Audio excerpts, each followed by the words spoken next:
gwapo na. Nakumilo ko ba bakit? Robot ako kanisa, no? Bakit mo na yun? Hindi, mabait siya, no?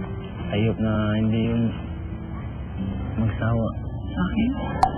Hindi, Salamat na yan. May angel ka lang dito na consider at next level. Ano yun? Ano? Next level na ano? Consider tayo, oo. Close friend? Best friend? Kanyag lang si Jason na bala sa'yo. Huwag mong isipin na pinimigay ito. Hindi ba ka? Hindi ba ka? Dahil bago pang sitwasyon. Bro, makikita ka ang feeling. No. Sorry. Pero ayok isipan na may ani ko dahil kay Jason, wala. Hindi pa pero ako makakatiya ka na kanina abiyan kami. Uy, mahal tayo.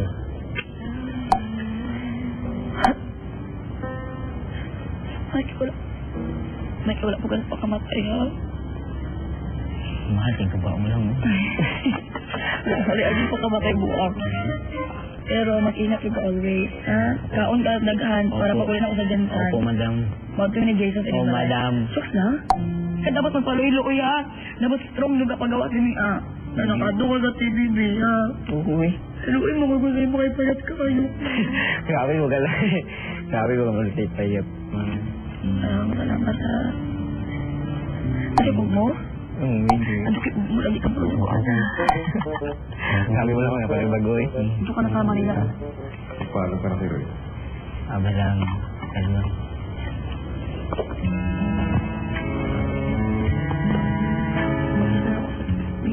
Ano? Ayun to. Lahat. Ako mag-isip dito.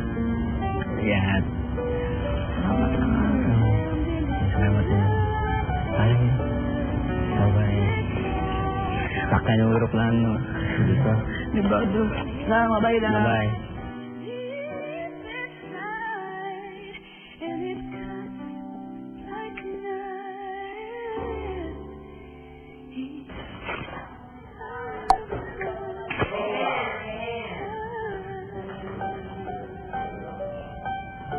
Jason, Ano?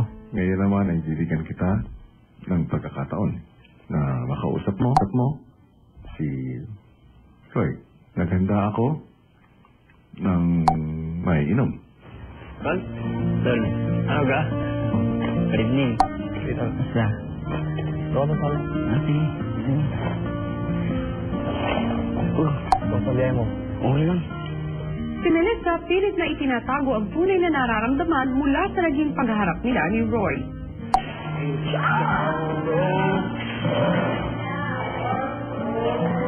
Anong unang naramdaman mo nung unang mo siyang nakita? Nakita ko yung parang, ay, bakit siya payat? Bakit? Kasi naawa ko sa kanya ng tasa. Siya lang mag-ina dito. Kawawain siya. Ako parang naman ako sino maganda na ginaganito na. Hindi ko na pala kay brothers. Walay na po kami. Clear na po na wala na talaga kami sa isa't isa and barkada na lang kami. Buto nga siya kay Jason. Naging malinaw na ang pagtatapos ng relasyon ni Mela at Roy, pero maging malinaw din kaya ang pag-uusap ng dalawang pinakamahalagang lalaki ngayon sa buhay ni Melissa. Meron ko talaga pumunta dito para makakasundan.